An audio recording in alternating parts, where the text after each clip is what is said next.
Are stocks a good hedge against inflation? Well, here to talk with me about this is Massi De Santis from Desmo Wealth Advisors. Massi, welcome. Hi, Bob, and welcome everyone. Yeah, so you just wrote an article about this topic for Retirement Daily. It's certainly top of mind given the latest news about inflation coming in at 8.5%. So walk us through what you wrote. Yes, I mean, it's a great question. People are trying to understand what they should be doing for their financial plans. And, we hear a lot the thesis that stocks are a good hedge against inflation. And I think mainly that's based on the fact that stock returns tend to be higher than inflation over time. So in real terms, once you adjust for inflation, you're getting a positive return. However, a better question, I think, for investors is, and that's the reason why I looked into it, is okay, well, real returns are positive once adjusted for inflation, but are they higher or lower or the same, in periods of higher inflation than they are in periods of lower inflation? I think that's really the key question, because if you expect lower returns, then you have to adjust your plan. You can't just say, hey, well, I'm invested in stocks and they'll outpace inflation. That's not enough for your investment plan or your financial plan in general. So that's why we looked into the question. And when you look at the data, if you look at the past 30 years, there's not been a lot of correlation between returns and inflation, meaning that inflation has not affected stock returns. However, we also coming out of the 30 years in which we have the lowest inflation. So, we basically didn't have inflation. I mean, some people argue that a 2% inflation is really not inflation because this CPI may be overstating inflation. So, we are a period without inflation. Is that a representative period to make inferences about that relationship? And so, for example, I'll give you one great example is during the financial crisis, 08 or 09, the biggest risk there was not inflation, but was deflation. The fact that prices might be falling, and that has a host of other problems. So if you see 3 or 4% inflation in 2009, you're happy. You're seeing that, well, the risk of deflation is very low, right? So we have to kind of look at the data and screen the data a little bit, and just be more careful, eliminate those years where we have deflation, and then look at periods of higher inflation. And if you look at more carefully in the data, the relationship is pretty strong that in periods of higher inflation, you have lower average returns. You can expect lower returns on average. Now, stock returns vary for a lot of different reasons. So this is not a prediction about what's going to happen in the next 5 or 10 years, because there may be other things besides inflation that are going to affect returns. However, I think in periods of higher inflation, you should behave as if maybe your expected returns are going to be a little bit lower than normal. And that's what we do in the paper. In the article, we talk about that. We show a chart where if you actually look at the overall scatter plot of inflation and returns, there's not a lot of correlation. But once you focus on the periods of higher inflation, that negative relationship shows pretty easily. You can see it. And so that's what we try to do. I guess one quick question about that is, given that you would still recommend investing in stocks, even though given your results from this research? Yes, definitely. I mean, stocks are, stock returns are a gauge for what's happening in the economy, right? So they lead, changes in the economy. So when stock investors think that there are good economic prospects, the economy is picking up, then that's where you see the higher returns, right? So what that means, if stock returns are expected to be lower, that means we may be going through a rough patch for the economy, but there's not much you can do about it, right? I mean, one thing you can do, obviously, within stocks is what I see a lot of times. A lot of investors are concentrated in the U.S. stock market, or even in particular segments or industries within the U.S. market. So I would say definitely diversify globally. Stay invested in stocks, I think, and diversify globally. And then you may want to revisit your asset allocation, because if we expect lower returns, well, then maybe tilting your portfolio towards more equities might give you higher returns in expectation, they can compensate a little bit for the lower expected return. However, that increases your risk tolerance. So you have to, it's a trade-off. You have to think about that. So I do, to answer your question, though, I think stocks are still a good investment. I would also look at, diversifying more broadly, and definitely also in your fixed income portion of the portfolio. We give suggestions in the article about inflation protected securities, and that's typically government bonds, but not only that. You also find mutual funds or ETFs that actually have an inflation overlay on top of the bond market that they're targeting. For example, you could have something like an index, an investment grade index with an inflation overlay.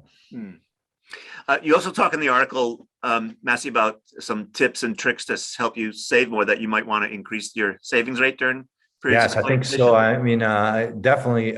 So if you are planning, right, the expected return affects how much you need to save to get to your goals, right? So if your saving rate in normal times is 10% for your retirement, that's one of the starting point that we often cite, save at least 10% of your income. Well, maybe now it's time to save 11%. So make that adjustment. And how do you do it? Well, maybe postpone some of the bigger ticket items. I mean, it's a period of higher uncertainty. You want to be a little bit more careful, save more if you can.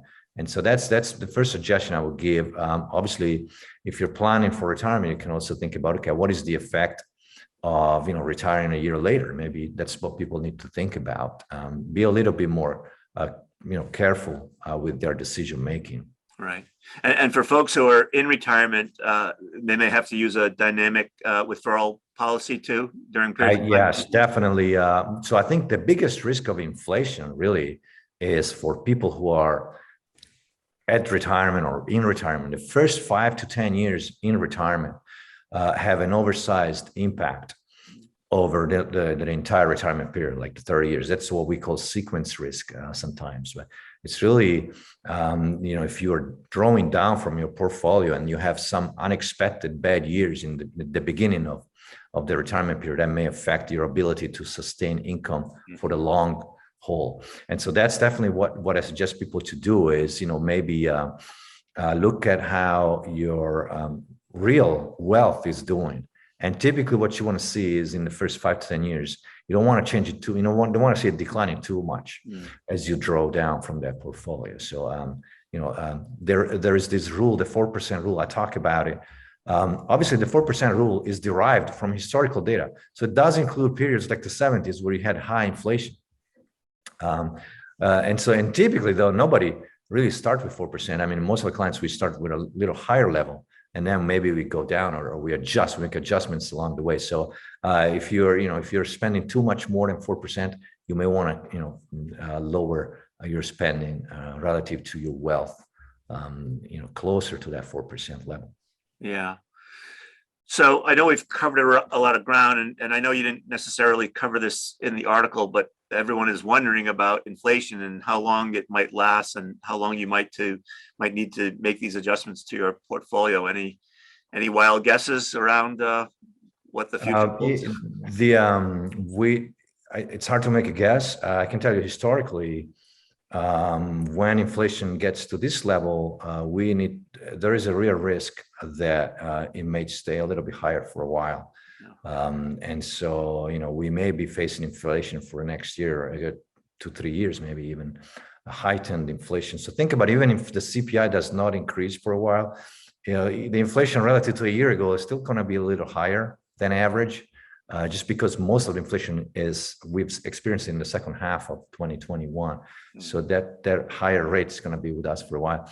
And there is a little bit of built-in inflation because typically wages are negotiated after you've seen the inflation rate, and that may increase, cause then costs to go up, and therefore firms are going to start to charge higher prices. So there is a little bit of inertia that gets embedded into the inflation process on the economy. So that's why I recommend to be on the safe side and save a little bit more, and that helps you then ride this inflation wave. Yeah. And then for folks who like to watch the data, obviously there's the CPI, there's CPI, less Yeah. energy and food, and then the Fed is fond of looking at the personal consumption expenditures. Any Yeah. thoughts about what people should be focused on when they think about inflation? Yeah, it's a great question. I think at the end of the day, look at your budget. How much more are you spending relative to before? That's your own inflation rate.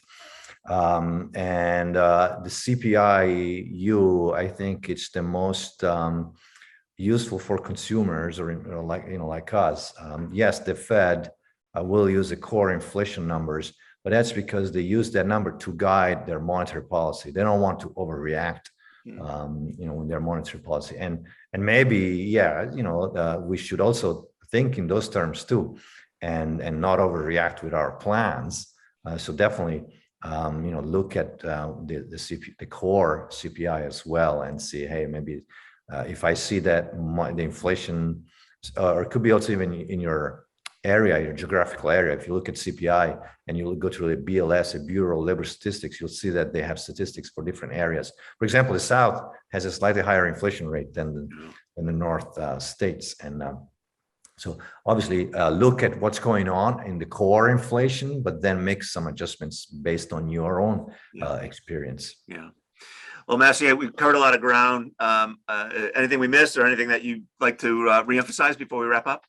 Well, I think, one thing that we're going to explore a little bit more in detail is kind of deeper to your question about what should retirees do, people that are, withdrawing from their portfolios. And so probably that's going to be one of our next videos. Yeah, great. Well, look forward to that. Thanks again, as always, for sharing your knowledge and wisdom with our readers and viewers, Massi. Thank you.